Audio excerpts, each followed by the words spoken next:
Welcome to Raging Bullets, a DC Comics fan podcast, episode 649.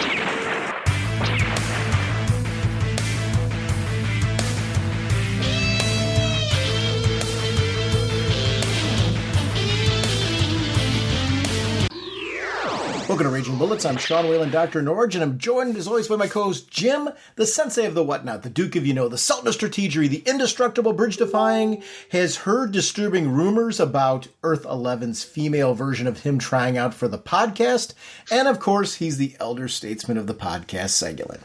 How's it going, eh? Jim, on this episode, we're going to be talking about Teen Justice, Multiversity, and Poison Ivy #1. We are sponsored, as always, by DCB Service and InStockTrades.com. Jim, what's going on over at DCBService.com? We have 6-issue limited series, Sword of Azrael, issue #1, 40% off, only $2.39. And we also have Sword of Azrael, Dark Night of the Soul, one-shot, 40% off, also only $2.39. Thank you, DCBS.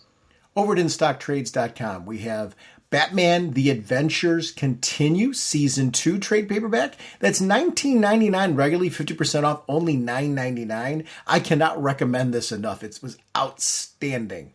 Justice League Last Ride trade paperback, $16.99 regularly, 50% off, only $8.49. Those are part of the deals of the week. I want to thank DCB Service and InStockTrades.com for continuing to support our show. Speaking of both companies, they were a co-sponsor of our recent contest, and we do have our winners. So we had 3 winners that came through, and what I use commentpicker.com, Jim. So I took everybody's entries. So what I did was I went through Twitter, I went through Facebook, I went through any social media where people were shouting out our podcast, trying to catch everybody. So I put in Twitter handles and posts that people were putting on Facebook, response to posts that were on Facebook. So every time somebody had posted between May 8th and June 8th, I put them in. So as one entry. So some people had obviously multiple entries based on all the things that they've been doing, just upping their odds. And this was really meant to be a thank you for all of that. So I used commentpicker.com, and it's a random generator that then takes those entries and puts people forward. So our first winner was James William Stubbs, and he chose the Superman 78 hardcover. Our second winner was Jared Cardos, which would get Batman Earth 1, what he asked for, the Batman Earth 1 Complete Collection trade paperback. And our third winner was our own Jeremy Eloy, who got the Animal Man Omnibus. So I want to thank not only them, I want to thank everyone that participated, because I had well over 60 entries that I was putting in, and that just means that a lot of people were just doing some really cool things to shout out the show. Jim and I have a very cool idea. We'll be announcing it in July for our next contest. It's actually something that Jim came up with that it was funny when you mentioned it, Jim. It was percolating in the back of my head too. And it's much more appropriate when people hear what the contest is that it actually came from your mind.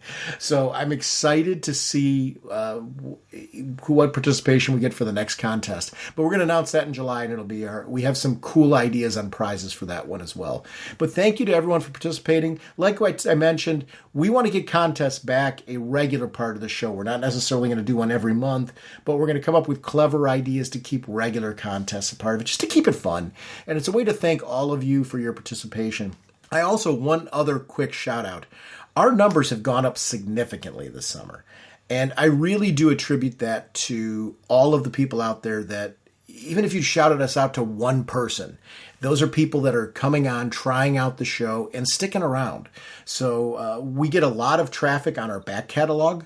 I really do believe it's due to the people that are listeners of our show that are kind enough to let people know. We're a niche podcast, and I was well aware of that way back when we originally started, that this, because we were doing a DC Comics focused podcast, we're going to be a very niche show, and we would have like a grassroots audience. And we've always been very, very lucky with the people that have joined us, that have been fiercely loyal to the show, that have just done nice things for us.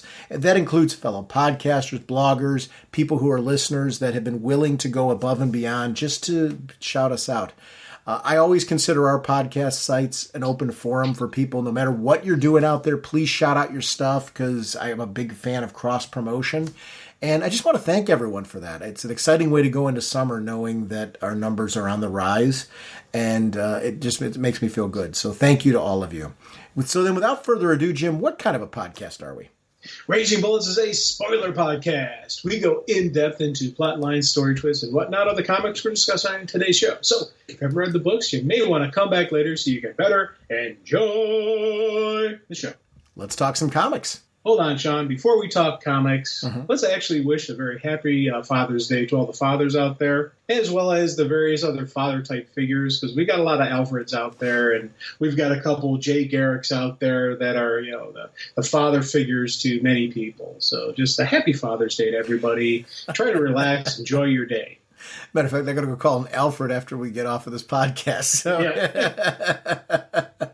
I like the way you did the analogy. That's very cool. You're right. There's a lot of people who take on the role of being important father figures to people, and I couldn't echo that more. Green Lantern, let you and I destroy that space junk. Jim, there's a lot of news this week, and I actually want to shout out Jared Cardos again. He's been our MVP over in the Facebook group as far as just compiling news from the week, and I rely on it heavily, so I just want to shout him out again. So we're going to be getting a Tim Drake Robin series set to launch September 27th. The series is written by Megan Fitzmartin with Riley Rosmo on art. For you and I are huge fans of Tim Drake. The Robin series relating to Tim going back in his original solo limited series. Actually, there were 3 of them leading into the Robin series that ran for the longest time, was one of my favorite comic books. So this is a character for me, and I'm sure for you, that has been, I don't want to say, kind of on the shelf. He's been relegated to like guest appearances and the occasional team book, but hasn't really had any form of series of substance since that series.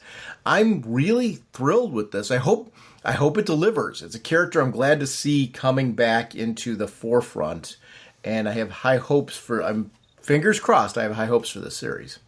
Yeah, me too. And Tim is the guy who before the little monster came on scene, Tim was my heir to the bat. I wanted him to be the next Batman. Just because his nature, he was that pure detective. He was just a great character, and now I'm 100% Team Damian, but I'm glad that they found a place for him, and he's one of those characters that I wonder if we're going to, because the series, it's Tim Drake Robin, so I'm assuming he's going to keep on the mantle of Robin, because that's, for a while there, he was going by Drake and this and that, and I always wondered if they were going to give him his own separate side code name. Well, he was never going by Drake as a hero. It was always either Robin or Red Robin.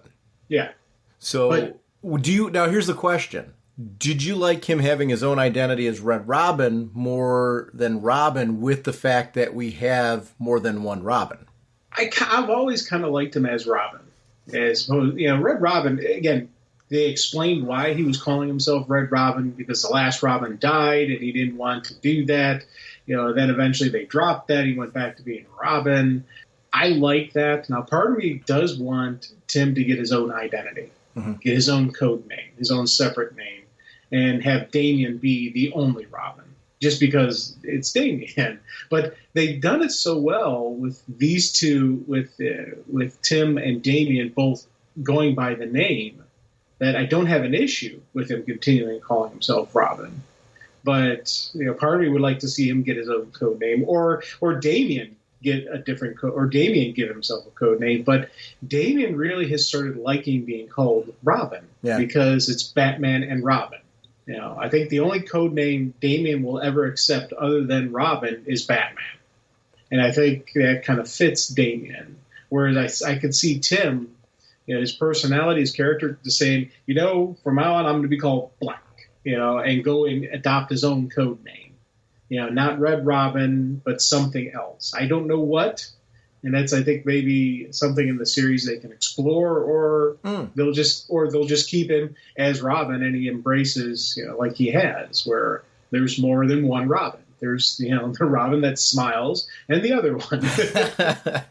Yeah, I'm just glad he's getting back into a series. I'm with you as far as I think if they do a new code name, if that was something that's on the slate or something that they could do, I'd rather see it happen in the series organically. I think establishing him as Tim Drake Robin first and really delving into where he's at as a character, what that means for him is I've always loved character-driven Tim Drake stories. It's where he shines. So the idea of being able to do something more long form with the character instead of these short miniseries, these short little snippets they've been doing with him, he's always thrived as a character far more when he's had that kind of storytelling. So that's where I'm fingers crossed have high hopes for this. And to the point, I don't largely care either way if we go with Robin, Red Robin, some new name. I think starting off though with Robin and getting back to the basics of who is Tim Drake now. Finding the right balance of, there's clearly been a lot of time that's passed. Tim will have evolved and grown during that time.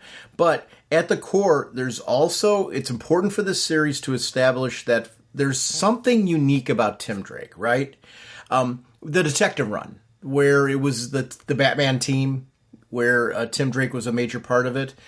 I thought in that series he shined as being the Tim Drake that I know. I thought that was something, you had him teamed up with Clayface and Batwoman and Stephanie. I mean, that whole crew, it worked really, really well. So it's proof that this character is still very compelling, is still very relevant. And his tech background makes him somebody that is very today and very contemporary as well. I hope this series does well. Any tentative that you hear out of it is, anytime you're launching a new series, are people going to jump on it? Is it going to generate the audience? I'm hoping that a Tim Drake series can still generate that audience because I've missed the character. I'm excited for that. It's a favorite character of mine.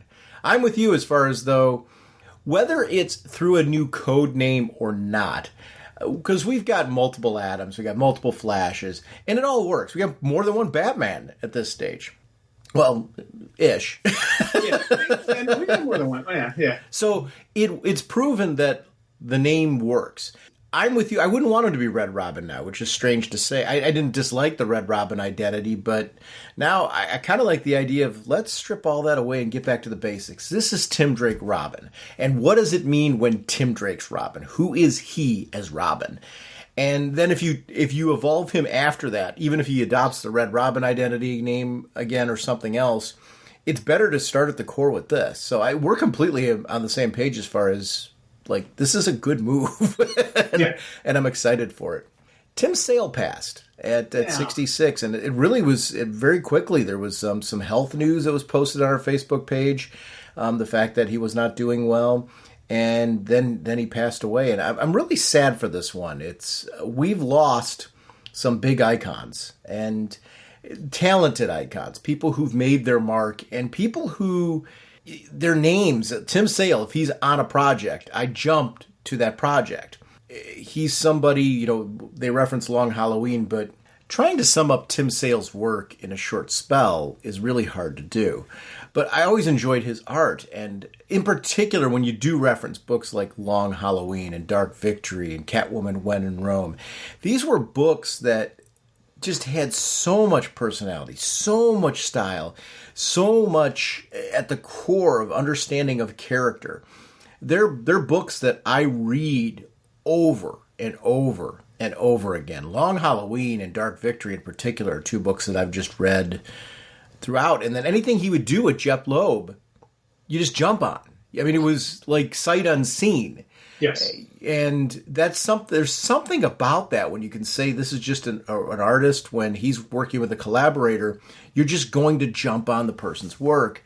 It's a loss because for us as fans, that means, no new content from this person. And it's somebody who's meant a lot. It's a big loss to the industry. And has this been a rough year for losing big name talented people who have just really made their mark. And I was sad to hear about this one. It was I know, it's me, I'm not good with this stuff, but it's hard. It's hard. And you feel for, because again, we know him just through artwork. We know him through just his accomplishments, and there's so many people out there who have these personal connections to him and his family, his friends, his loved ones, and for us, we're losing an iconic, and iconic artist is 100% an accurate description of this man, and they're losing family, and thoughts and prayers, heart and love going out to the family, and just it's a tough one. Yeah, it's not good. And you're making an excellent point there. We know him as the icon. We don't know the person. Yeah. And that's the sad. That's I feel very, very bad, to your point, to the people that really have had those strong relationships with him, because there is that duality of there's also the man, and there's people who we know that likely have been on convention floors with him, gotten to know him in a very very different capacity than we had the opportunity to, but a true talent, and somebody who I know this week I will be looking through various collections of Tim Sale work that I have and just enjoying them. I got to tell you, if you don't have it and you're listening to this, any of his work in absolutes, while I am a big fan of digital, I got to say, his work shines in that large format, and that really just helps you see what an incredible talent. And he's one of those where I would not hesitate to say, if there's anything of his that you haven't read, and it's available in a large format, grab it in that large format. It just really makes that art shine. DC has announced a new Superman crossover event that wraps up Philip Kennedy Johnson's Warworld saga. Kal-El will be coming back to Earth. It kicks off in Warworld Apocalypse #1, which is coming out August 30th. And the one shot is by Philip Kennedy Johnson and Brandon Peterson and Will Conrad. Following that one shot, Superman's going to return to Earth in a 6-part crossover with Superman, Son of Kal-El by Tom Taylor. The crossover event will take place in Action Comics 1047 to 1049 and Superman, Son of Kal-El 16 to 18. I'm glad those books are going to cross over, because I've been doing some catch-up reading on all of the Superman books, Action Comics and Superman, Son of Kal-El, and have been really enjoying that reading. I'm getting myself ready for this return. And it's been a great time to be a Superman fan, both him and his son. And so that's an exciting crossover I'm looking for. You been digging the Superman books? Dude, I'm loving the Superman books, both Action and Son of Kal-El. I'm loving both of those. And, we know with Dark Crisis that eventually, Kal does win at Warworld, because that's actually where he's pulled from. Mm-hmm. So what I'm wondering is, this crossover, does it take place right before? That's where I want to see, where in the timeline does Dark Crisis fit? Now, again, the cool thing going on with Dark Crisis is Dark Crisis may drop him off at the end back on Warworld or something, and this may be taking place after Dark Crisis. I don't know, and I love it's one of those things where my head can get caught up in details like that, but all I got to do is stop and sit back and enjoy the story and read it and have fun, because I'm loving him on Action. I'm loving Action Comics. Absolutely, just it comes out, I read it. Same thing with John. It's funny, when they first started calling that Superman, Son of Kal-El, I was like, oh, they should have just kept the Superman title going and have it be John, and Clark is Action Comics. And then I was like, I kind of like this Son of Kal-El. I like that they gave it his own separate designation, his own separate numbering. But I'll be honest, I really like John as Superman. And going forward, I think they could make the Superman title the John book and the Action Comics the Clark book, and run it that way. And I wouldn't have an issue with that, because I love John as Superman. And I love the fact that he's called Superman. Aren't they already doing that? Well, it's not. Yes, they're doing it, but the actual Superman title with the numbering dropped. Right. When Superman, Son of Kal-El, because that became one. So, for me, the Superman title, they should have just continued on the numbering and just had that be John's book, and not call it Superman, Son of Kal-El. But then, after a couple issues of Superman, Son of Kal-El, I was like, I really do like the separate designation for John. Mm-hmm. You know, so it's a weird thing where I was like, again, it's the collector in me going, no, they should have kept on the numbering so it's nice and easy. You know, so I know exactly where this goes. You know? Well, here's the thing, actually, to agree with your point, and we see this all the time. Like, I'm reading right now, they just rebooted, well, not rebooted, they relaunched Amazing Spider-Man. But what they've done over at Marvel is they put legacy numbering in the corner, Yeah. you know, like right below it. So even though it's a new Amazing Spider-Man series, there's still the legacy numbering still available there. I wouldn't be against at all them taking Superman Son of Kal and putting legacy numbering on and saying this is the Superman book. You know what I mean? Yeah. You know, where it's to your point of as far as continuing it on, I would be completely fine with that. Because I guess I do take this as that is the Superman book. Right. So we're on the same page there. And the collector in me actually agrees with everything you're saying, or the collector in me is saying that. Here's one piece where I've got to go back and there's something you said in there I thought was interesting that I think there's no way is going to happen. I do not think this is going to be a story where they pull Superman from Warworld. Now all of a sudden he's back from Dark Crisis. Because there's no way in August they're going to reveal that, hey, by the way, you know that mystery of the Justice League in Dark Crisis? Well, they're back. I mean, they're already back now in August. So I tell you right now, I can tell you timeline-wise, this takes place before Dark Crisis. Because they're not going to reveal now the fate of Superman in Dark Crisis in this book in August. I think we are going to find out, and I think we started to find out in Dark Crisis in issue 1 what's happening with those characters. You know, there's hints there, but I don't think we're going to get the big reveal in August. Here's the thing. I wouldn't care if they did. I will be shocked if that's where that goes. I'd be shocked if they did as well. But boy, am I Warworld Saga's been it's exactly what it says. And boy, I've got to applaud Philip Kennedy Johnson for Warworld Saga, because I grew up with big sagas like this, and I don't remember, it's been a while since we've had a big story like this at DC, where it feels like a big epic. And there's something, you usually get these in like your big events, you know, like death metal and stuff like that. But to have this in the main title and being told the way that it is, boy, I appreciate the bold approach to it. And it feels like something classic with a very, very contemporary spin. And I really am enjoying that. It's epic. It feels like a big sci-fi pulpy event. Boy, is it delivered. I've really enjoyed all the characters. I've enjoyed the drama. This has been a story. And sometimes these can, you know, feel like they're going on too long. This has been just the opposite. It's got so much content to it that it's been just give me more. Give me more. I'm really enjoying this story. And that says a lot about the writing too, when you're able to keep something this big, this scale, and make it feel that way. Legion was famous for having, you know, some stories like that where, you know, they were big epics. And it's something that, you know, has a rich history in DC. And boy, is it nice to have this back. I hope this Warworld Saga leads to an animated series or an animated spin-off, and I say animated mainly because I don't know how you would do. I would love to see it live action. I guess the closest thing to live action of this that you could do is the Thor movie, Ragnarok. Yeah. You know, where you saw that? It's like, you could do this on screen.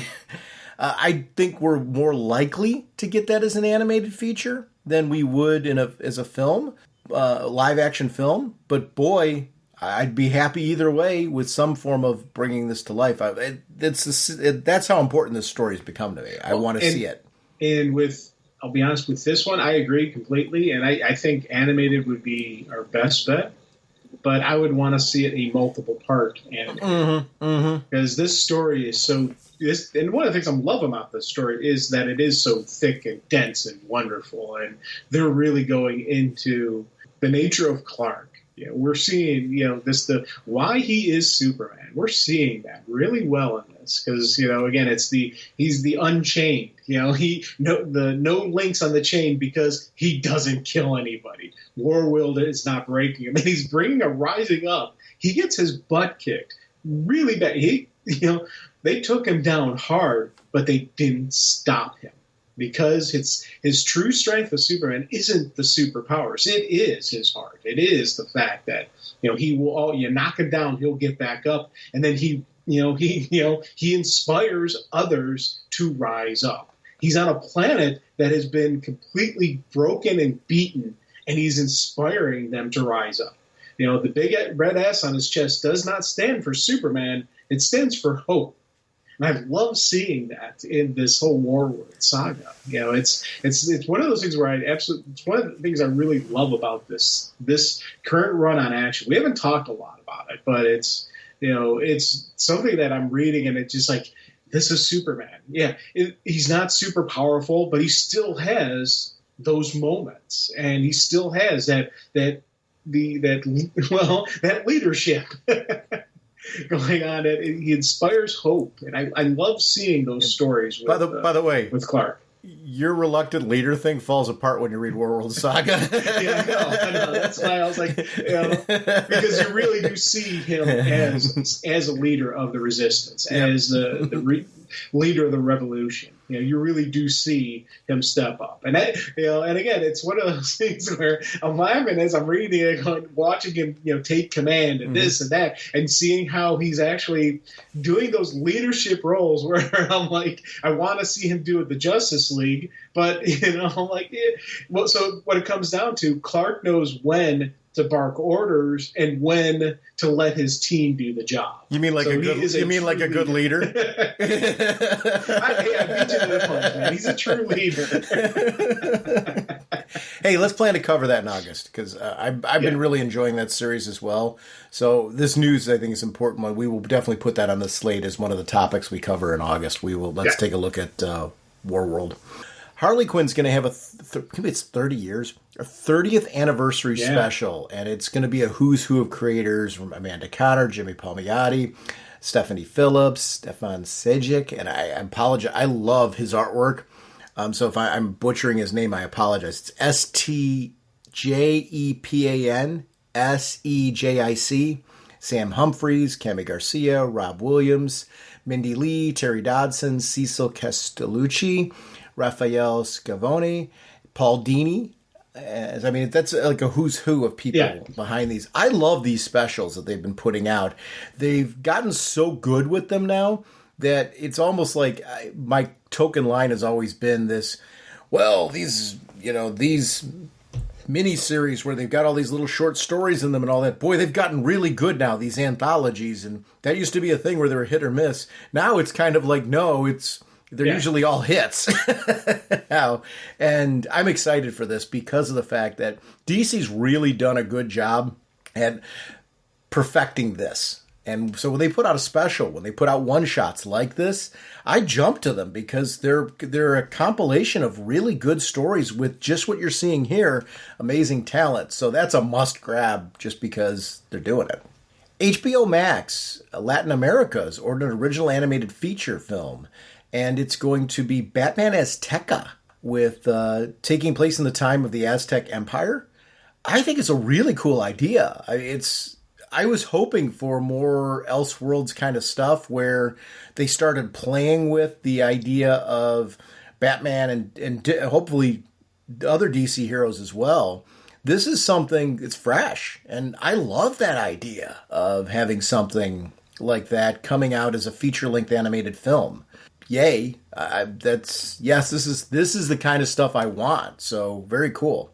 Joker 2 has Lady Gaga in early talks to join Joaquin Phoenix in a musical sequel. So if you were to tell me this, I'm 100% excited for this. I am too. You think back to the first one, how he had some great physical stuff with the the dance routines and the different dance sequences that was in there that just absolutely sold it. I 100% would love to see some type of musical numbers where it's either like just in his head, or just in her head, or just in both their, one of those kind of like how you think back to the first movie, how he had all those moments where he thought, he was having those moments with that girl, and they never existed. They never happened. Right. Same kind of thing, but in set to music, because she's, I guess, scheduled to be Harley Quinn, right? That's what everything's saying. What it's early talks for her to be Harley Quinn. So I could see in the therapy sessions where one or both of them is seeing it as a musical session, and in reality, it's not happening. Or that's where I see. I love to see it that way. But again, this creative, I trust them. Yeah, 100%. I'm like, you know what? Feed me, Seymour. Give me more. I want more on this. So yes, I'm all in on this. 100% excited for this. 1 and 2. She's actually a really good actress. Yes, she is. She's got some skills to her. So I'm comfortable with her acting abilities. I'm comfortable with her singing talent because I do enjoy her music. I'm like, okay, let's see what we can get out of this. This should be fun. This should be interesting. This should be weird. I do want it to keep a little bit of the darkness to it. I don't want this to be bright and campy. But I don't see that going bright and campy. No. I see it being, keeping that gritty, dark stuff that made Joker so cool. But you think back to it, it had those gritty moments, but then it threw in that dark humor into it. So now I think we're going to keep with the dark humor, but we're going to add a musical element to it. I'm 100% all in on this one, man. It's like a Black Label series in a film. It's embracing what I think is good about DC. I think it's very smart for Warner and anyone behind the scenes in looking at how do we approach film in a way that makes us unique. You don't want to try to recreate the Marvel model, and I've said this before, because Marvel's done it so well, Marvel films, with everything they've done in the universe that they've crafted. So you don't want to come off as Marvel light. The best thing you can do is embrace what really works and what makes DC unique. And it is projects like this that I think are going to be really cool. I loved the first movie. It was certainly a surprise. It was not at all what I expected. And I think I loved it even more for that. And so the fact that I didn't think they were going to do a sequel to this, I'm so glad that they are. And at least from the initial talk, it's funny how initial announcements broadcast what you're talking about, Jim. And it's this idea that this is not going to be campy. It's not going to be, what you would normally expect. It's going to be a different sort of exploration. There's going to be a psychological component to this bad boy. And it's what we saw and loved in the first one. There was humor in it, but it was dark humor. And I think this is going to have a very similar vibe, but feel very unique to the first film. I couldn't be more excited. I hope, fingers crossed, that this all comes together the way that it's looking. Last thing to wrap up with is Titans United Blood Pact. We're going to be getting a 6-issue series beginning in September. And it's inspired by the current HBO Max series Titans, but it's not a spin-off of the TV show. It's a sequel to 2021's Titans United comic book series, squarely set in the DC universe.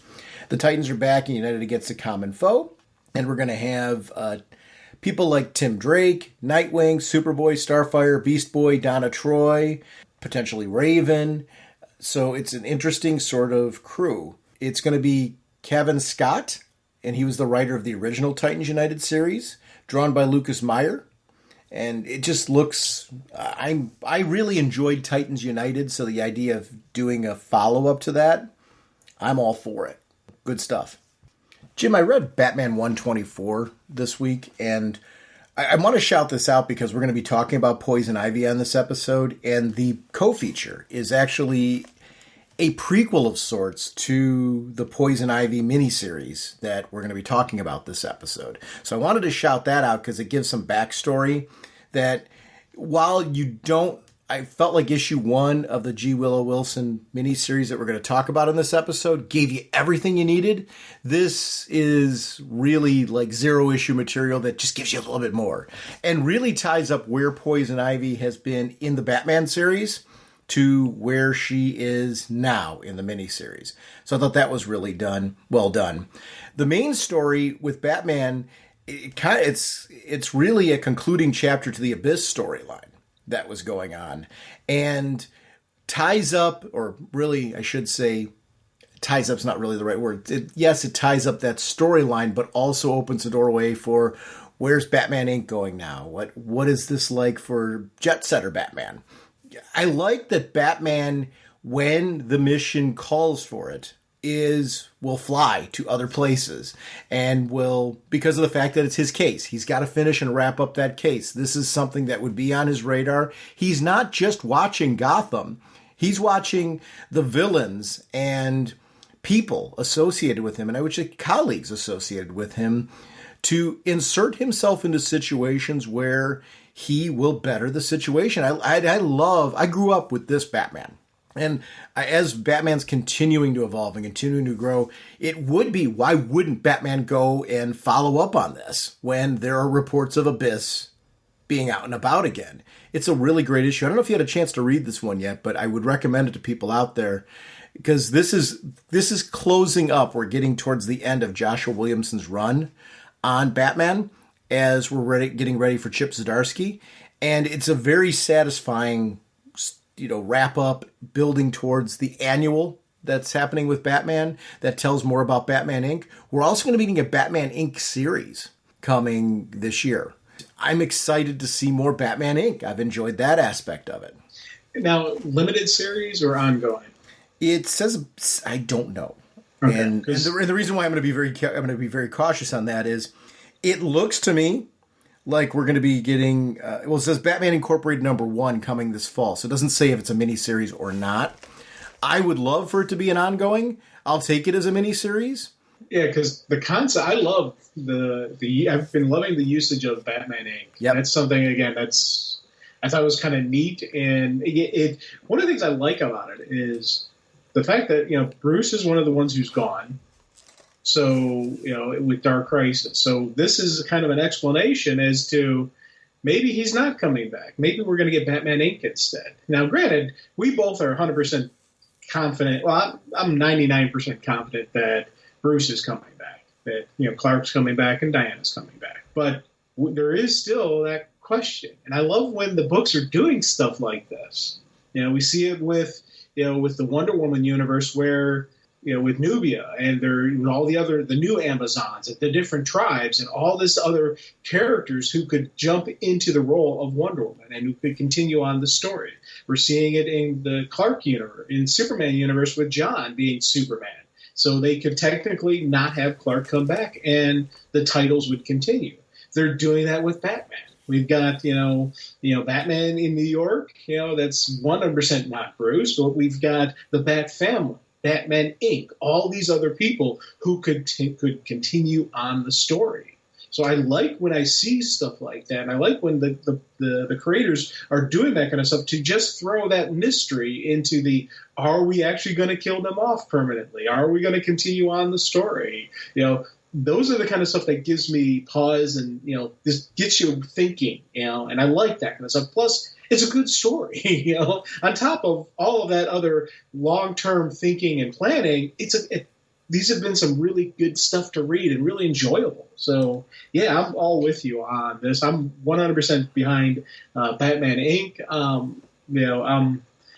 Again, with changing, whenever there's changing on creative, I always say, okay, let's see where this goes. But I'm glad that they're letting him tell his full story and getting a good, solid ending that it's leading up to. So, yeah.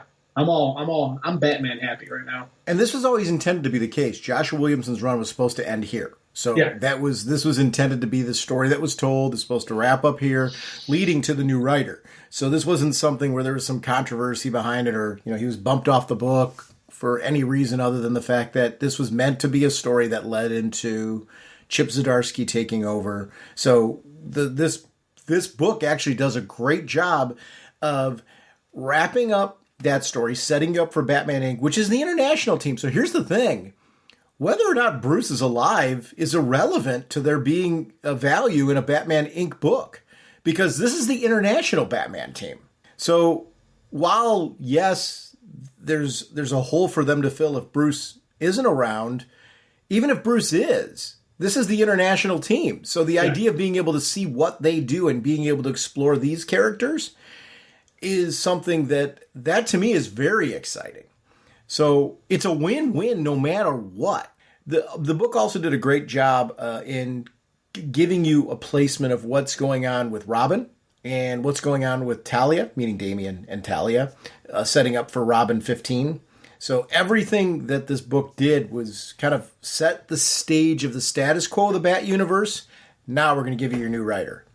I love when you're able to wrap up a run like this and set things up. I'm really excited for Batman 125. Yeah. But not just that. I'm excited for these other books. I'm excited for the next issue of Robin. I'm excited for Poison Ivy, which we're talking about this episode. I'm excited for Batman Inc. My preference is I hope it's a series. I'll take a miniseries. Yeah. So it is one of those. It's kind of what I said about Poison Ivy. I originally thought Poison Ivy was going to be an ongoing. I'll take a miniseries. It's that kind of place. I also read this week Flashpoint Beyond #2. Have you read that one yet? Yeah. What a great book that is. And everything that it's doing to forward this, everything seems to be working against Thomas Wayne because he knows this world that he's in is wrong. He's back in this place. It's almost like you escape a nightmare, then you're dropped back in it again. And now this time there's no way out. There's a part of him that's embracing the old him. And I love that there's like this duality of he sees his son's ways better. He sees, his son on our Earth's ways better. He believes in it to the point where he knows his world is wrong and he wants to right the ship by ending his world and putting our world in, the DC continuity proper in place. Yet somebody, and I want to know who, somebody is pulling the strings and making sure that this world, that our current continuity can't happen. Who and why? And that's something that every page, there's like another thing working against Batman. And when you get characters into this episode, this issue, I should say, had Psychopirate in it. And it's interesting to see characters that are from our world that would know about both, they added another layer of mystery to Psychopirate even in this.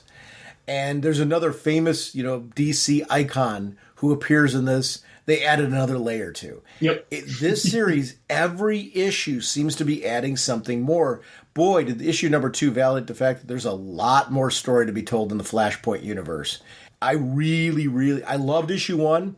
Issue 2, I enjoyed even more. I hope this series continues to maintain this momentum because I feel like there's a lot more lore, a lot more. I love that there's a board where Thomas Wayne's investigating it.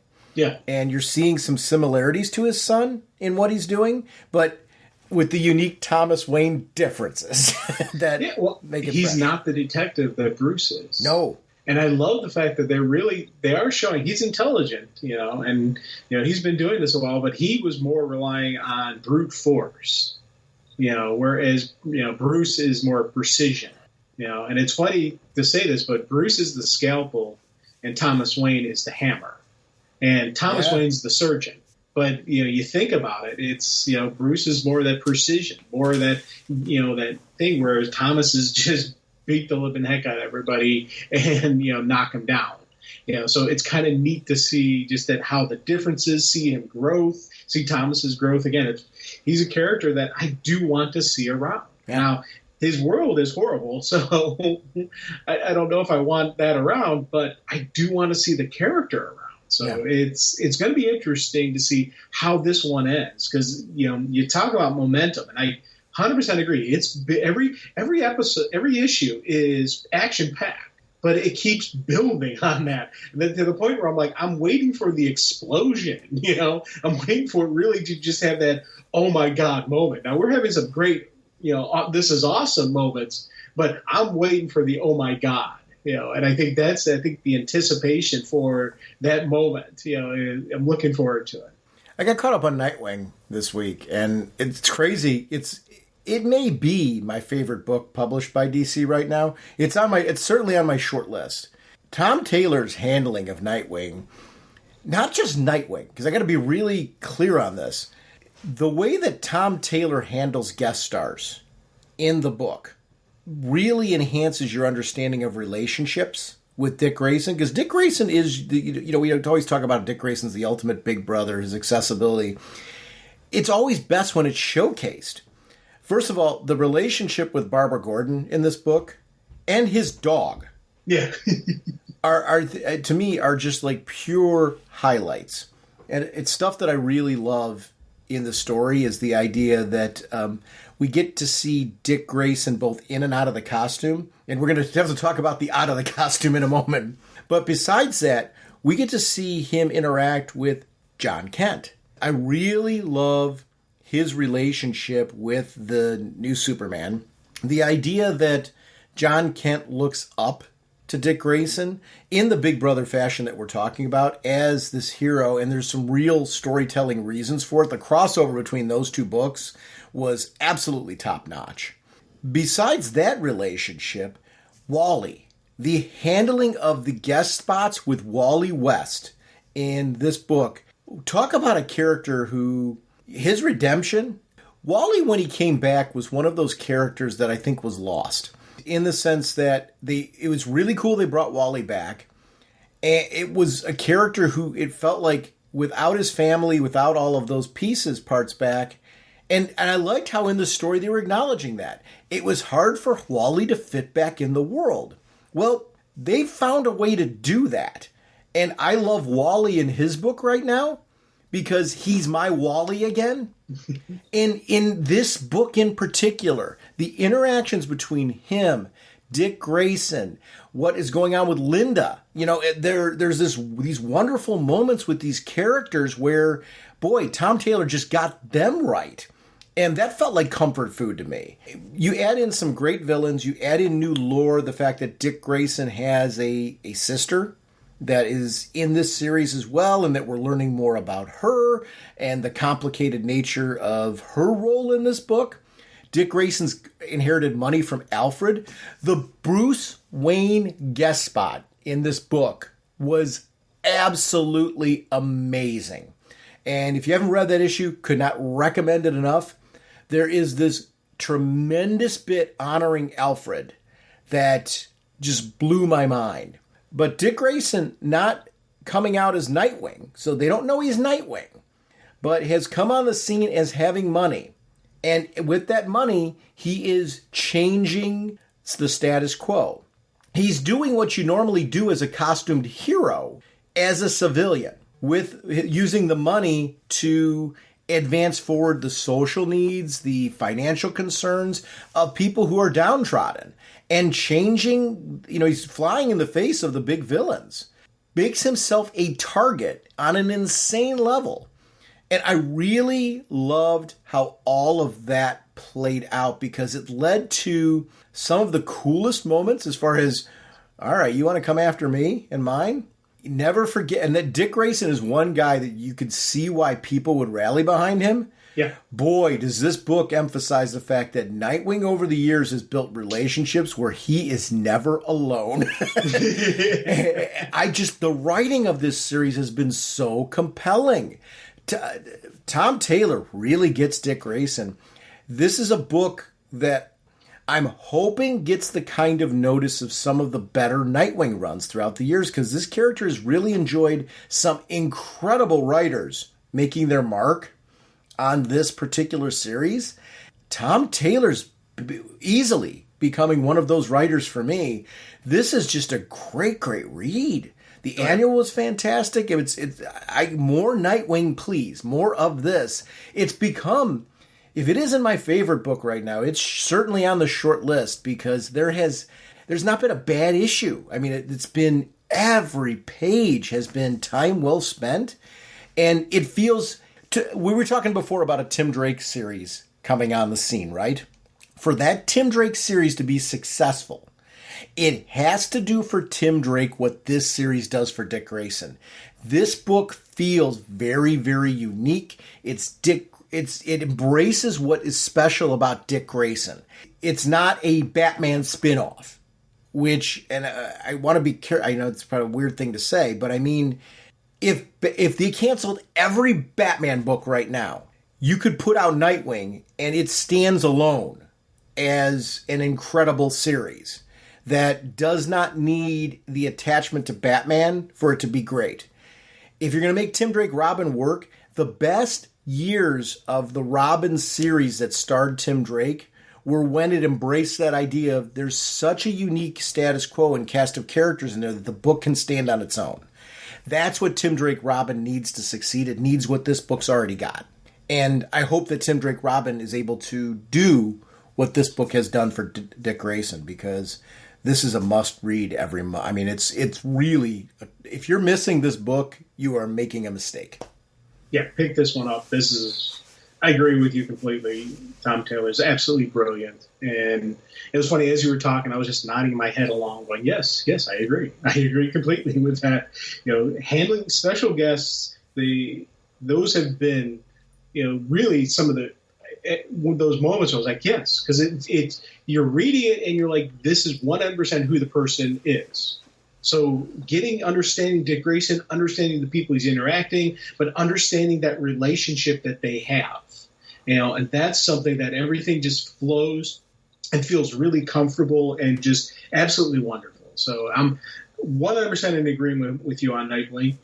Absolutely wonderful, wonderful read.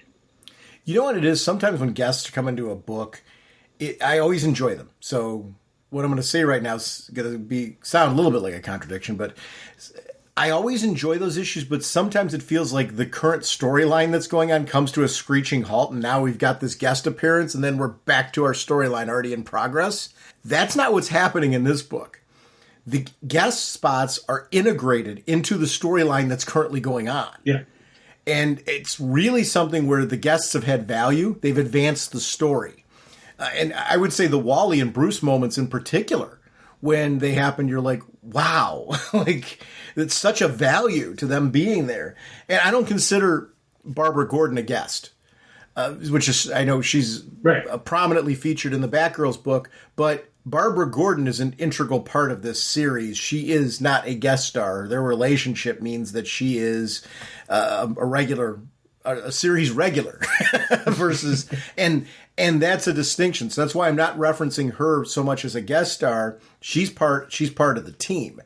I think that works so well in this. It just, what a great, great series. And I could not be more thrilled. Nice work, Atom. What are these characters up to?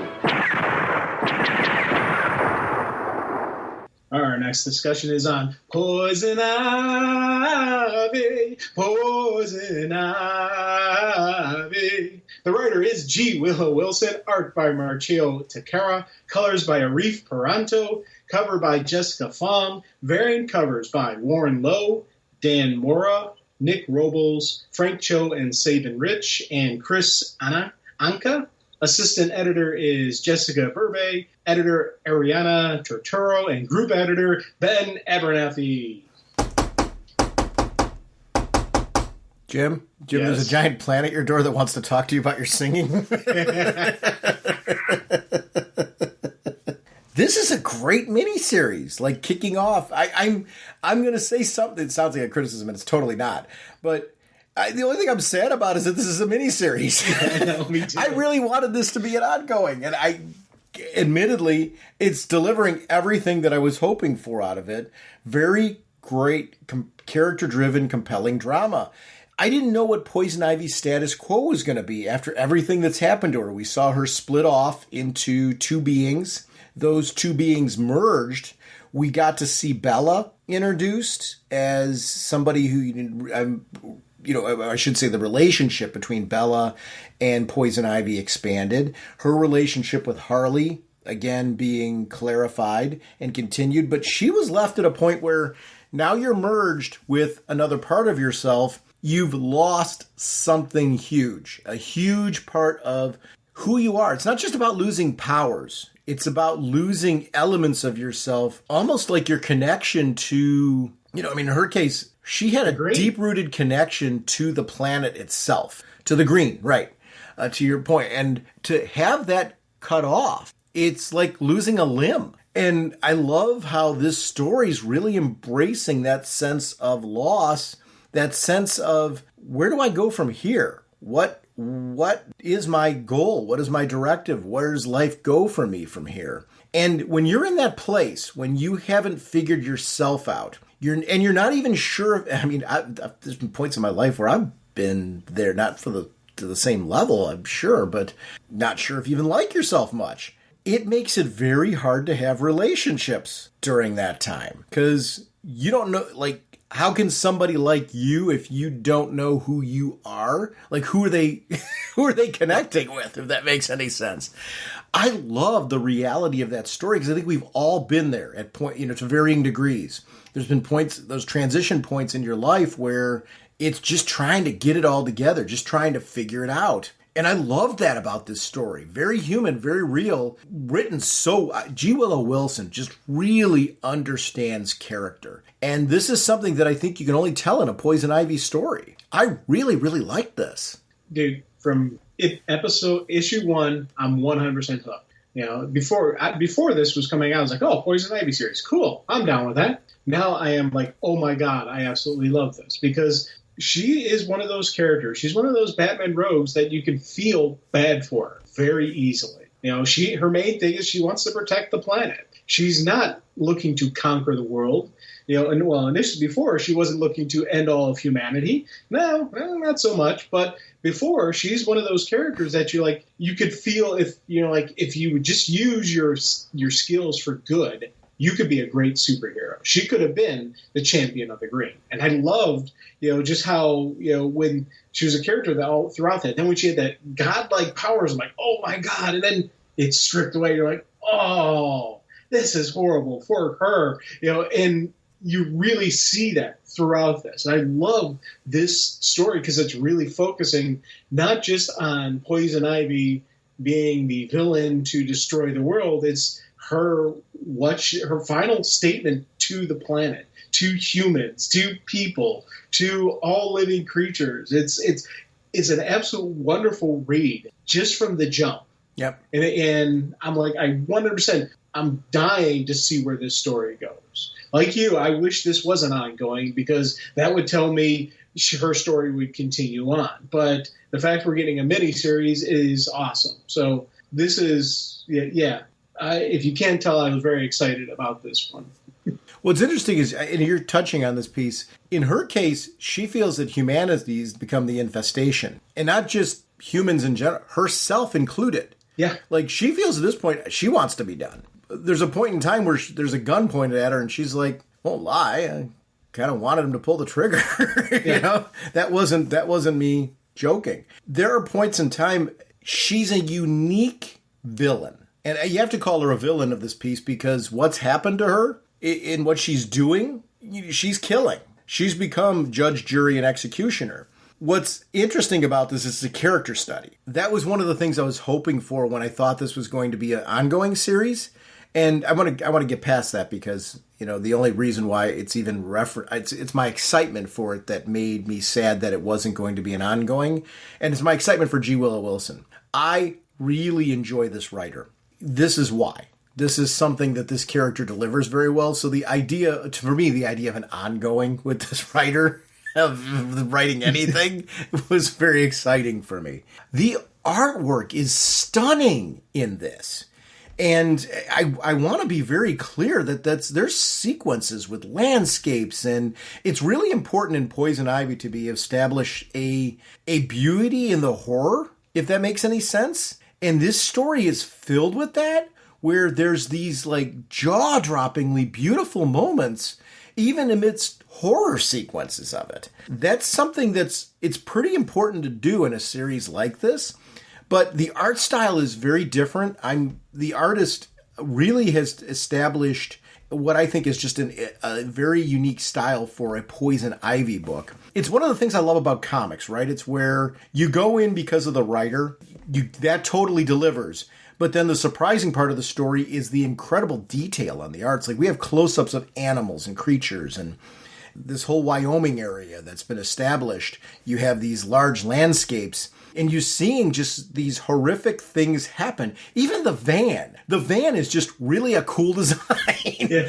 There's every page, I'm marveling at the art, the coloring, the actual inking and the penciling. It's a great marriage of everything I love about a great comic. that was something in my read through I was marveling at. I'm like, wow, not only is this a page turner for the gripping dialogue and story, color choices, like there's a sequence with her and Harley where the confrontation's happening, where Ivy has been bottling things up. You know, she and Harley got together. You know, anybody who's been in a relationship has been in these sequences before where and I've been guilty of this in my life, where instead of having the organic discussion when I should have right away, I bottled things up, and then you unleash. It's an emotional, like you're letting like the floodgates out. That's never a good delivery. I mean, it always goes wrong. And you always end up saying things with a tone and in a way that is not constructive to having any form of honest dialogue around it. But it does show the love between these two, because even in this moment, in that moment where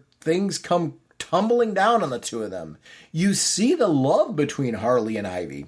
Boy, if they become a relationship that no matter the medium, whether it's animated or it's this or, you know, wherever, I have grown to really love these two as a couple. That was not a thing I saw coming. That I always liked them as buddy cop when they've teamed them up, because Harley and Ivy being, you know, that type of team together, it was something that was always very common. I did not expect to fall in love with them as a couple as much as I have. And that's something that, boy, does this issue do a great job in those couple of pages of establishing, because you care. When Ivy walks out that door, I cared that she was walking out the door, because it was such a real and human moment. I know I'll speak for myself. I've made those mistakes in my life. Fortunately, I've learned from them along the way. You know, I think where you learn is when you take ownership for your part. Forget about the others' part. You got to say, what could I have done differently? What can I learn from that? And I connected with that sequence where she's lashing out, and I'm sitting there like, honey, that never works. That never works at all. You should have been talking to her about this all along. You've had some things that have been bottled up that you just unleashed in that moment. You saved the parts of me that didn't matter. It's like, that was probably the first time that she dropped that bombshell, and it did not go well at all. You know, and I do love the fact that now Ivy's sitting back and she's looking and she's reflecting and she's like, Harley was saying the truth. She was just trying to save her. Yes. That was all Harley was doing, you know, and she recognizes that now. She sees that now, you know, but again, as you said, it was a lash out moment, and that was something that was bottled up in her. And, you know, that's the birth of, you know, I liked seeing, as you said, the psychological side of Ivy, why she is doing all of this. You know, why she is, you know, basically setting up to destroy the world. She's looking to take out all of mankind on this one. This is, 100% genocide coming down the line. And, you know, it's funny because, as we said before, she's included with that. And I loved how after that Harley sequence, which was absolutely brilliant, you know, it ends with, you know, and this is where, left me succumbing to my own poison. So Ivy is also being infected by this. Ivy's no longer 100% immune to all this stuff. Ivy's going to die just like the rest of us. You know, and I think that for me is an absolute really neat moment and really cool declaration, because you had this sequence where you're like, oh, wow, yeah. And then you have that realization. You're like, oh, man, she's dying too. Oh, you know, and I was like, it was, you know, as the book goes on, there's more moments like, oh, my God, that is awesome. Oh, wow. You know, and you're sitting back and you're just thinking, this is something epic coming down the pipeline. And that it really does feel epic. And that's something that's of critical importance. Relationships are such a key to this story. You get these action moments and this violence that you only get from Ivy, that is just lashing out in a way that only she can. You know, her anger at the world, her anger at herself. And that's really the key for Ivy to heal in this. She has to come to terms with herself, and she has to stop hating herself. And she really does not like herself at all in this. And it comes across where you see, you know, that she keeps trying to find ways to tap into the last vestiges of the power that she had. That's become her identity. She's, thirsting for that to the point that she's ignoring what's around her. I just love every element of this. It feels like it's what I love about Swamp Thing. I want to be careful when I'm saying that. I'm not saying this is Swamp Thing. What I'm saying is Swamp Thing has this unique mix of character development at its best, strong character development with the right hint of horror. This had a horror element of it that I wasn't expecting. Strangely, I wasn't expecting, because the way this wraps up, where you've got, this creature that's come out of the after effects of what she's been doing, and you just know this is going to lead to, this creature being a foil, this creature being the thing that Ivy has to go up against at some point in time. I can't wait to see where this goes. One of the things I loved about this book was the pacing of action and story. Yes. They did a brilliant job with it, because you've got this great inner dialogue of Ivy in the bar, where she's, where she was initially talking about her and Harley together, and just everything that's going on with her and what she's doing. And then you got these two idiots who, are trying to, they're trying to entertain themselves. And she absolutely destroys them. It literally destroys them. And I love just how that all played out, because you see the power levels. And I love the fact that she even admits that she can no longer connect. So this light show, caused by the fungi, is the closest she can come to it. And the hallucinations that she's producing in these people because of the results. I love just how that played out, because, again, it was a brilliant shift of the artwork into that, just the looking, the look of that Queen, Ivy that we saw before, bringing that back was absolutely just wonderful. And I loved just how that sequence came out. And it was neat because, as you say, it gets a nice quiet moment. She's getting back in the truck. She's driving away. And just as you think it's ending, crunch, whatever that creature is starts popping up. This issue did that brilliant balance of, this a nice calm action to calm, and it just kept doing that nice flow through it, the story. That's something that, again, has me excited for issue 2, because, 1, I want to see what that is. 2, I want to see what happens with Ivy. 3, I want to see if we get any Bat or Harlequin interference in this. Because she made reference where she's bobbing and weaving through the back streets to avoid, to avoid Swamp Thing, but also to avoid the Bat family. Right. Because she's like, eventually they're going to find out and they're going to figure out it's her. And when it's any time it's a Gotham villain, that draws the attention of the Bat. So she's going to, so she's doing that bob and weave. So great intro, has me thinking long-term story, has me thinking what's going to happen next. This, for me, was just an absolute brilliant introduction to this series, because by the end, I was thoroughly entertained while reading it. But by the end, I'm excited for issue 2. So I absolutely, this again, wonderful, wonderful story that I'm like, yes, more. One of the things that is pretty important to this one is when she walks in that bar sequence, you reference the fact that the nice mix of character moments versus action, getting all of that into this story. The one layer that the layers, I should say, that G. Willow Wilson's doing a nice job with is when she walks into a place, there's something about her that's compelling. And you see it with the girl behind the bar who is, having the conversation with her and showing interest. And Ivy is just being personable enough that there's something that this person's, you feeling okay? You look a little green around the gills. And she's here in her head, she's going, oh, she's so nice. I can imagine her decomposing. And you just get this idea of underneath the exterior. And the exterior is the problem, because it's the problem in a relationship with Ivy, and with Harley, I should say. It's this exterior component of her that is hiding the interior pain. She's not able to share that pain with anyone. This idea that even though she has people that care about her, she's alone. Some of that is self-isolation. Where she's made the decision to not share this or not believe she can share this with anybody. Because that would be the true way of her resolving this, right? Being able to open up, get it out there. Not because of the fact that they're going to be able to relate or solve her problem. I think in her case, she's so focused on this outward exterior that she's never really addressing, does what I'm feeling inside even really feel rational? Is it really the path I should be following? And I love that aspect of this story, where you could just like psychoanalyze this character and see that she's got multiple layers going on. You've got to, at a certain point in time, see how there's elements of her that people are drawn to, that are likable, in spite the fact that you feel that there's elements of her that are downright evil. And it's interesting to see this character done this way. She's very, very unique. And it's almost like, in certain ways, they're exaggerations of elements that all humans have to them. Because of what she's been through, they're kicked to 11. And I just love that part of this story. Mm-hmm. It's really, really great. It's everything I was hoping for without understanding what it was that I was hoping for out of this series.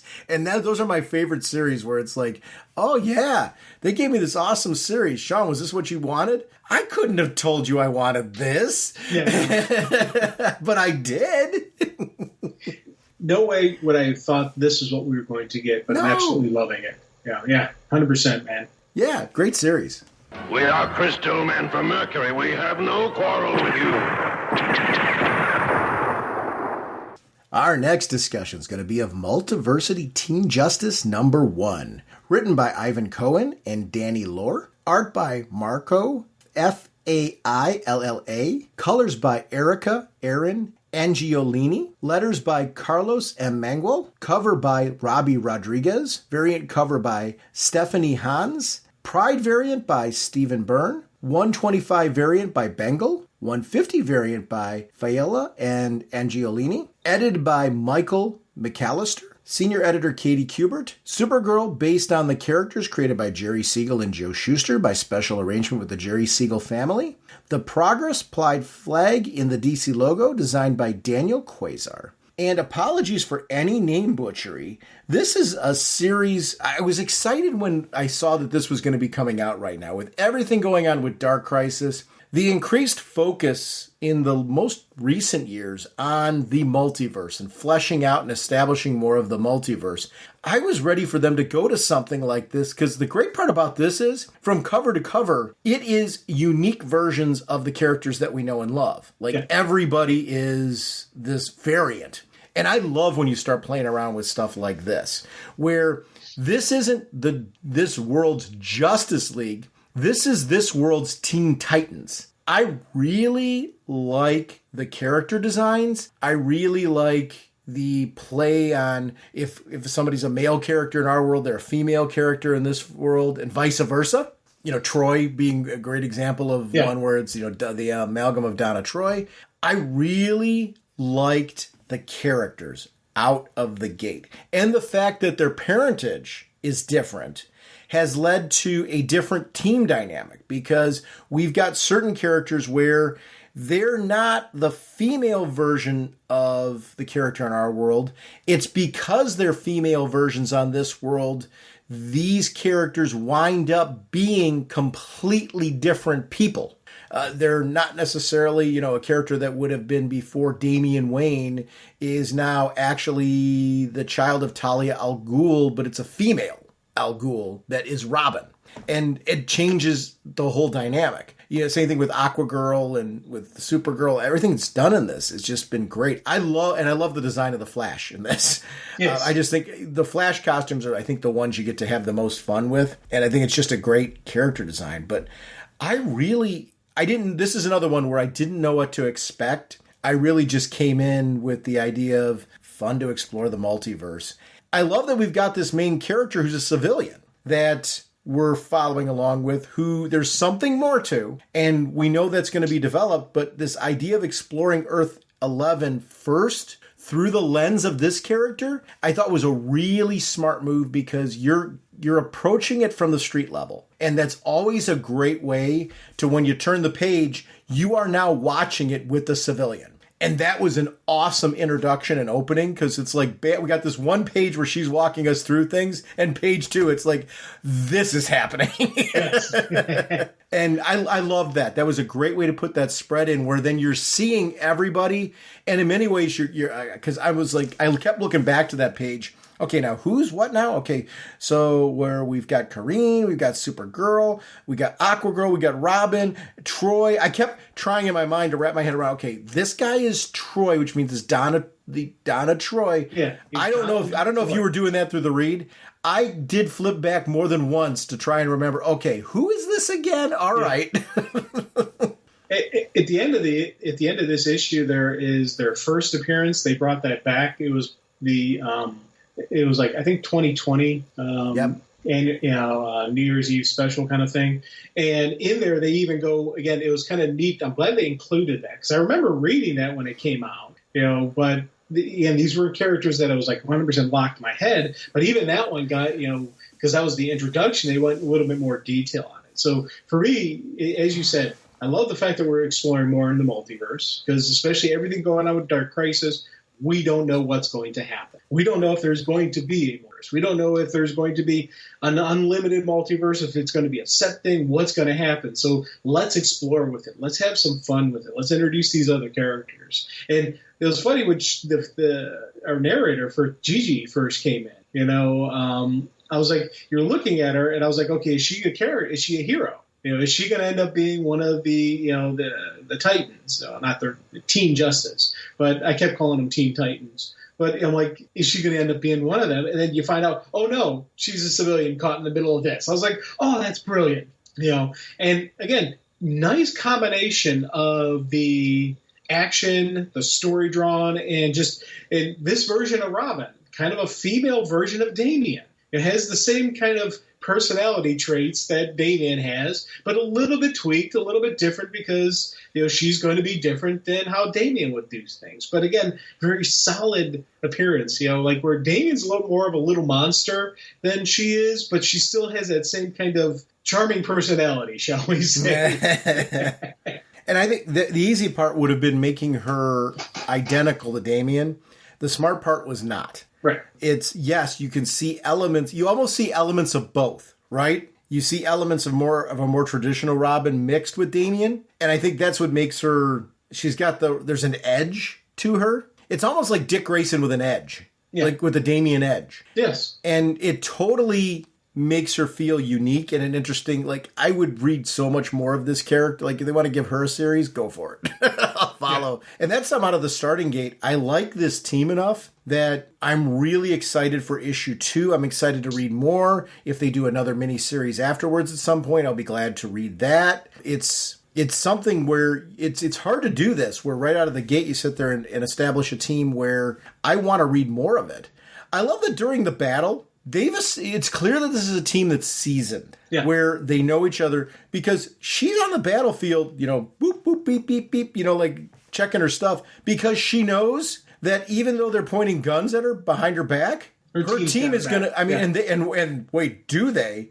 It's 5 of them that are taking out behind the scenes. Well, and Robin's looking for the doctor. Right. For the scientist. So it's not like, and I love that Robin's just doing her thing, and the team comes in, and then they find her. And I was like, that was just absolutely, again, really cool looking stuff. Yeah. And it really, you only get away with it when you're able to establish pretty quickly that this is a team that there's trust. It's already in place.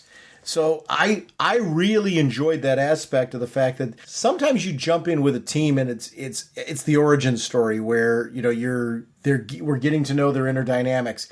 In this case, it's different. This is an established team where we are getting caught up on what that established relationship is like.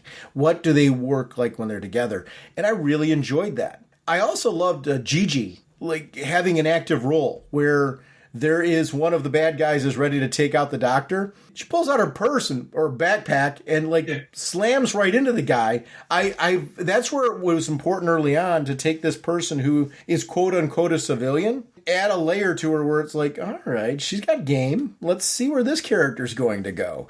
That was something that was, being that she is our ride along on this, I think in in a true sense. She's our introductory lens into this world. I really liked their usage of her, where she wasn't just the victim. She was an active participant in all this, and she was helping the best ways that she can. And I like that choice. It was a really good choice. You know something? And I'm kicking myself for this because I just realized it right now. Mm-hmm. The scientist that they say, that's Cyborg's mother. Right. I just realized that now. And I was like, I'm sitting there kicking myself because, like, Dr. Stone, I'm like, wait a minute. Stone. Then you go to the page where, hey, are you part of Teen Justice 2? My daughter, Vicky, sure loves all you super people. I'm like, oh, Victor, Vicky, oh, Jim, you're an idiot. I completely missed that until just now as we're talking.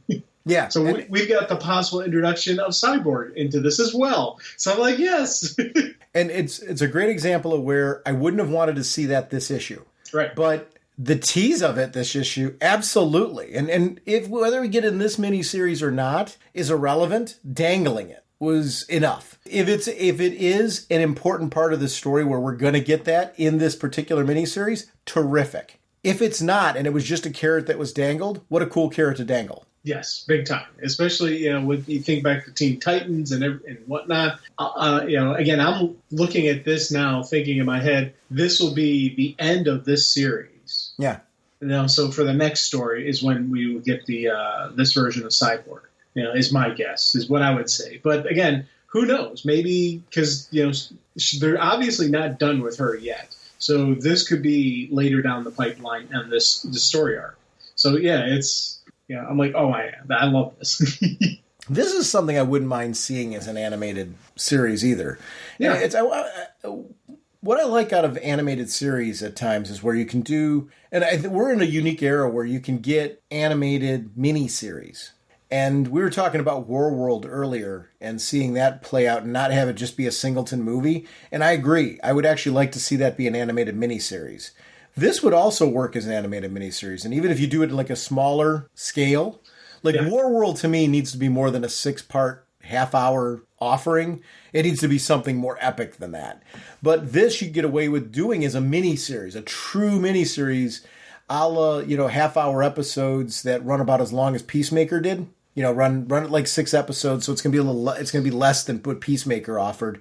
But an introduction to see, do people even like this? I would love to see them stream something like this where they play around with it. It's like what we're getting with Batman Azteca, right? This would fit in that realm of let's play around with the universe a little bit and give people that. We've already established what Teen Titans are. HBO Max, you can get that there. So why not give us something like this and play around with it? I hope we get stuff like this. Because Disney's doing it really well with Disney Plus. We're also seeing a lot of this kind of stuff on Netflix and Amazon, where they're starting to take some of the like Umbrella Academy and stuff like that, and we're getting just different series. We're getting The Boys, where we're seeing a lot of unique comic book properties being brought to life. This would be a great addition as a short experiment.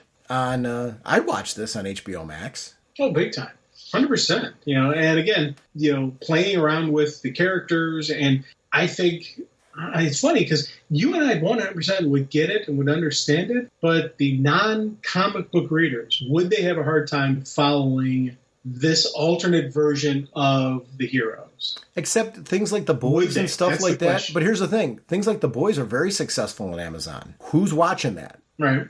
That's beyond comic book people. That's in mainstream. So this could get a mainstream following because they're unique characters and they're enough that you're like, oh, okay, that's the Superman. That's the Robin. Okay, there's enough similarities where you have your speedster, you got the Quick family versus the Flash family, and they're using the Quick where it's the equation and the formula to tie into the Speed Force. So that's kind of neat. I don't know. And again, it's funny because characters like Raven, I really liked this version and this interpretation of Raven. Again, kept the same kind of energy and the mysterious and the mystical and just that kind of hands-offish coolness that Raven has and transferred it over to this version. So it's one of those things where I'm like, I read this and because I love the Titans so much that I'm like, yeah, more Titans story. Okay, a new variation on the Titans, okay, just as good. They keep enough of it, but they personalize it. So this is, again, it's one of those things where this story is solid enough that I actually like this, And it's funny, the Clarion the Witch Boy, I never liked that character. He always annoyed me. Really? But this version I kind of like. I actually like this version better than the original. So did you not like the Clarion miniseries? Yeah, it just it's one of the and I don't want to say I didn't like it because I'm like, oh, it's horrible. I'm not saying that. I'm saying I would read it and like, okay, I'm done. I'm never going to read that again. And there's just always something about the character that I'm like, oh yay, he's in around, And I'm like, but this character I actually kind of like her handling. I like how this is laid out, and and again, it's very similar to the original version. So I'm not saying it's a dramatic difference, but there's just something about this character I like more than him.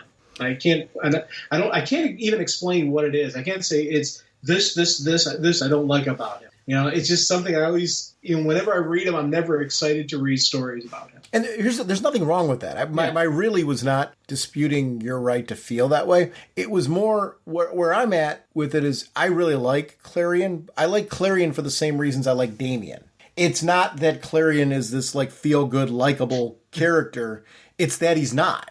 And I like that we've got this magic using I like Clarion because it's different. I like that exploration. It's a compelling one. And the best way I can put it is it has that same flavor of what I like about Damian. It's funny you're mentioning Raven and the relationship there that we see with Troy and Troy's references to what Troy's learned from Robin. I thought was something that was really cool because, again, it goes back to what I said earlier. You don't need to do an origin story of this team right now, and I would be fine with reading like a full-blown origin of this team. But the nice part about not having to do it, you figure that they've gone a very similar path to our Titans, right? In this case, what we really want to see is through their day-to-day, through their adventures, what is different? And what is that? And you can do it this way. Like we know that, okay, they were teen heroes. They were teamed up together for long periods of time. They know each other to the point where their skills are rubbing off on each other. So everything that Troy's gotten from Robin, Robin's gotten from Troy.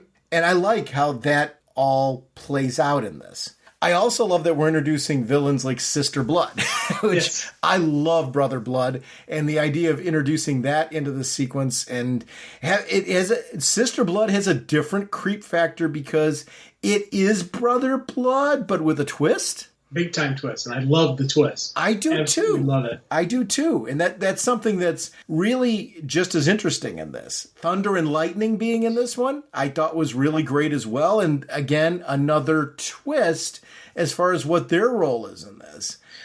Here's the one thing that I'm wondering on Thunder and Lightning, because I agree with you. I love them in here, and I love the fact that we make them villains in this story. Mm-hmm. But Thunder and Lightning on the regular Earth proper are two females. Thunder and Lightning on this Earth are two females. So they kind of not continued on with the opposite roles. They kept them as females in this, but they changed their nature from hero to villain. I don't have an issue with them at all. I thought they were great characters. I loved, how it's the role reversal from villain to hero to villain was the difference between the two Earths. And again, entertaining story and how they not only we had some cool sequences, but we got strategery from them. Mm-hmm. Thunder was the distraction, while Lightning not only broke in, stole the information, downloaded it to their client. So all that time, all Thunder was supposed to do was just beat up delay their escape. Lightning comes in, blasts them, and they get out, teleport out. Love this usage. Again, you got to love when your villains aren't just mindless thugs. There's something power, but there's also intelligence there. This was, again, really cool villains, really cool sequence. Want to see more of Thunder and Lightning. Wouldn't mind seeing a redemption of them, maybe, but keeping them as villains. That's fine. Keep them as heels. I also like the idea in this of them doing team building exercises, doing some sports together, all for the purpose of trying to build a stronger relationship, but it also bringing to light the reasons why they need some team building, that there's problems there.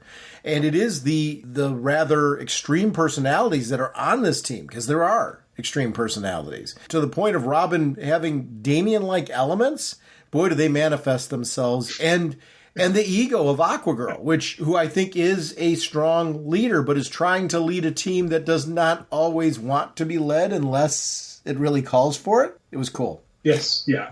And again, one thing is funny because we've got just them playing field hockey, and you've got these moments of where it's just a simple game. Because I remember some classic X-Men, where where the teams were playing basketball. You couldn't use your powers, or sometimes then someone would use their powers, and then I remember these stories going on, and so these are always been a classic element of it. But they don't just focus on that; they actually then turn it into a real discussion and a real moment within this team. We saw earlier they can work well together, they fight well together. We saw having each other's backs, but there is still problems within the team. I love those kind of stories in Heroes where when the physical action's going on, they know what to do. It's the downtime that gives them problems. It's the downtime that they're dealing with all of this where, Supergirl and Robin went out on their own. Didn't tell Aquagirl that they were going. Wait a minute. But then the whole side thing where Aquagirl isn't just in the teens. She's got her own other team that she's dealing with. She's dealing with multiple stuff. I love how all these different connections, it's all coming out in this story. And then add to it, Raven shows up, to say, we're all doomed. Absolutely love this, man. I actually wondered at the Clarine sequence where she says, if I let this go in, do we get to play baseball instead? I wondered if that wasn't a reference to the classic Claremont X-Men, like a wink and a nod to them, because they were famous for their baseball games, too, when Claremont wrote it.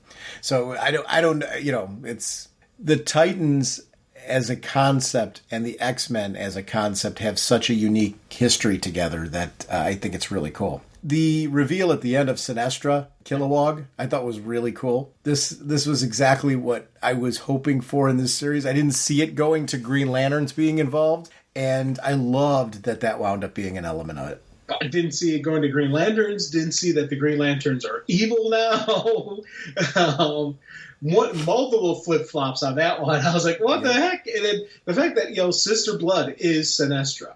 Was absolutely 100% did not even remotely see that, because Brother Blood is such a pivotal part of a lot of different Teen Titans stories. So I was assuming they were just going to continue on with the Brother Blood, but this time calling, her Sister Blood. No, it's not even just that. It's the it's the evil version of the Green Lantern Corps is also part of this. I think their story is going to be complicated. So I wonder if the Green Lantern story is going to be as cut and dry as Evil, or if there's going to be layers to it. I don't know, because we're only seeing that initial tease at the beginning. I agree with everything you're saying. It's more of as I was reading it through a second time, is it that cut and dry, or is there going to be more to it? I'm very curious to see where it goes. This was a surprise. I was excited to read this because I thought this would be something different to talk about, but I didn't see it being as intriguing as it is, if that makes any sense. Yeah. This was a pleasant surprise, and this summer is turning out to be a really great comic book reading summer. I'm just reading a lot of stuff that feels like I've got the right amount of comfort food things that are, my go-tos, and then these new and different things that are just making it exciting. I'm really enjoying right now everything that I'm reading. And some of this was just a pleasant surprise. Yeah. Well, and again, this was one that when the story came out, I'm like, oh, I got to read that. Yeah. But again, it's the exploration of the multiverse, the exploration of something different, looking at these characters, again, familiar characters, but these little tweaks to them. This is the kind of stuff that really makes me enjoy comic books, just because I'm comfortable with who these people are, and I can kind of know where things are going to go. Oh, no, it's a flip-flop. Oh, this Green Lanterns were big time, really had me going, oh, this is awesome. At a time where I didn't need something else. Yeah. And that was the piece that I thought was really well done. I didn't need another element there, and yet they threw it in anyway. And the story was better because of it. Holy caffeine. I would like to remind everyone of our show voicemail line. It's 1-440-388-4434 or drnorge on Skype. RagingBullets@gmail.com is our email address. If you prefer to contact us that way. RagingBullets.com is our show website. That's where our episodes get posted first. They push out from there to Twitter and our Facebook fan page. We are proud to be part of a Facebook group community, and I want to thank everyone that posts there. As I've mentioned many times, our news segments from Speeding Bullets come directly from that. So that's a team effort. Every time you hear one of those on the episode where we're sharing that news with you, it's because we have got people behind the scenes who are kind enough to help out the podcast. They're making those segments happen, and that takes time. And I really appreciate the support we get from the Facebook group community.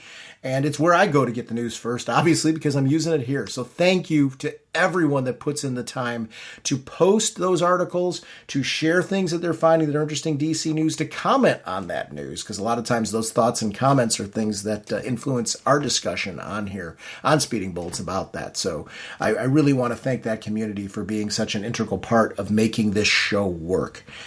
The About Us sections where you can find out how to connect with Jim and myself on all kinds of gaming platforms and social media, because we like to connect with you. We are sponsored, as always, by DCB Service and InStockTrades.com. Mr. Segulin, what is going on over at DCBService.com? We have Sword of Azrael, issue 1 of the 6-issue limited series, 40% off, only $2.39. And we have Sword of Azrael, Dark Night of the Soul, one-shot, 40% off, only $2.39. Thank you, DCDS. Over at the Deals of the Week, I would like to shout out at InStockTrades.com. Batman The Adventure Continues Season 2, trade paperback, $19.99 regularly, 50% off, only $9.99. Justice League Last Ride, trade paperback, $16.99 regularly, 50% off, only $8.49. Speaking of DCB Service and InStockTrades.com, I do want to once again congratulate our 3 winners, James, Jared, and Jeremy. And I also want to thank CommentPicker.com for being my source for doing a fair generator, because I really wanted to make sure that everyone had a fair chance. So I just put everyone's entries into CommentPicker.com, hit the magic button, and let it tell me who our winners were. So congratulations to all the people, not only who won, but the people who participated. Thank you so much for making this a fun month, because I loved the fact that I had a lot of entries that I needed to put in this. And that says a lot about the quality of the people that are supporting our podcast on all of social media, because I was putting in Twitter handles and everything. So I wanted to thank everybody for their participation in this contest. It means a lot to our podcast to have all of you. And that was the point of this particular contest. Our next episode, Jim and I are going to be back, and we're going to be talking about Superman, the Son of Kal-El, and Aquaman Andromeda. We will see you next week. Bye. All right, you guys. Are you ready to sing your song? I'd say we are. Yeah, let's sing it now. Okay, this should be fun. Now get ready for your cue. Okay, Sean? Okay. Okay, Jim? Jim? Jim! Okay. Raging Bullets time is here. We talk about what we hold dear. Comic books and TV shows. Superheroes and their clothes. Justice League and so much more. I just love Green Lantern Corps. We talk about the books we've read with spoilers straight ahead.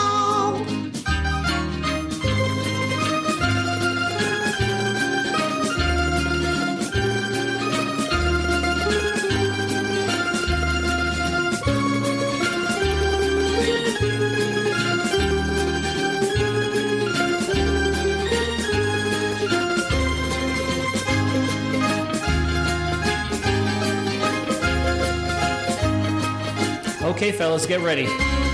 That was very good, Sean. Naturally. Jim, you're a little flat there, so be careful. Jim? Jim? Jim! Okay. Justice League and so much more. I still love Green Lantern Corps.